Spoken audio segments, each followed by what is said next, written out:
Hello sir, வணக்கம் sir. நான் உங்கள்ட்ட கொஞ்சம் பேட்டி எடுக்க வந்திருக்கேன். வணக்கம் தம்பி. என்ன கேள்வி? சொல்லுங்க. உங்க கேள்விய கேளுங்க. நான் பதில் சொல்றேன். சார், என்னோட முதல் கேள்வி என்னன்னு கேட்டீங்கன்னா, உங்களுக்கு பிடிச்ச பழம் எது?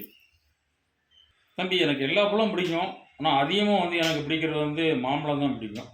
ஏன்னா மத்தபடி மத்த ஃப்ரூட்ஸ் எல்லாமே நமக்கு பிடிக்கும்.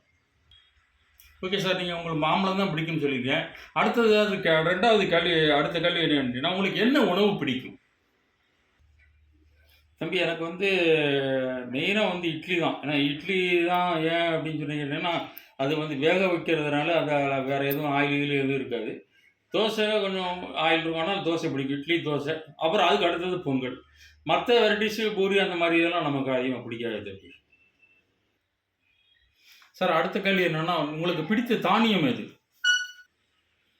எனக்கு பிடிச்ச தானியம் நெல்லு. மெயினா முதல்ல ஃபர்ஸ்ட்டு நெல்லு.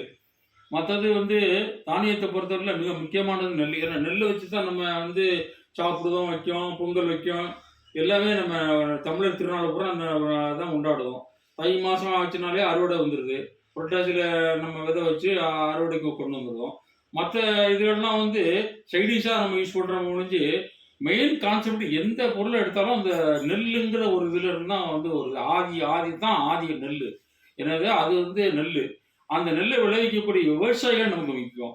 அதனால தான் நான் அது விவசாயத்த பண்ணி அதில முக்கியமா நான் போடுறது நெல்லு. 2வது மாம்பழம் தோப்பு வச்சிருக்கேன். மாம்பழம், அப்புறம் தென்னந்தோப்பு.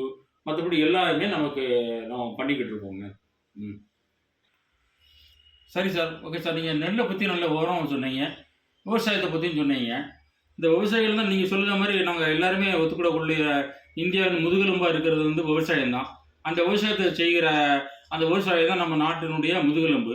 ஏன்னா விவசாயம் செழிச்சா தான் நமக்கு நல்ல ஒரு நாடே செழிக்கும். நாடு ஒரு வல்லரசு ஆகணும்னா விவசாயம் செழிக்கணும். மத்த இப்ப ரியல் எஸ்டேட் நெறைய அந்த மாரி வந்துருச்சு. ஆனா நெல் விவசாயிகள் இன்னும் நெல் பயிரிட்டுட்டு தான் இருக்காங்க சார். உங்களுடைய தகவல் மிகவும் பயனுள்ளதா இருக்கிறது. எனவே நான் மறுபடியும் மீண்டும் உங்களை அடுத்த வீடியோவில் உங்களை நாங்கள் எங்கள் நிருபரோடு சந்திக்கிறேன். மீண்டும் உங்களை சந்திக்கும் வரை நான் உங்கள் நிருபர்.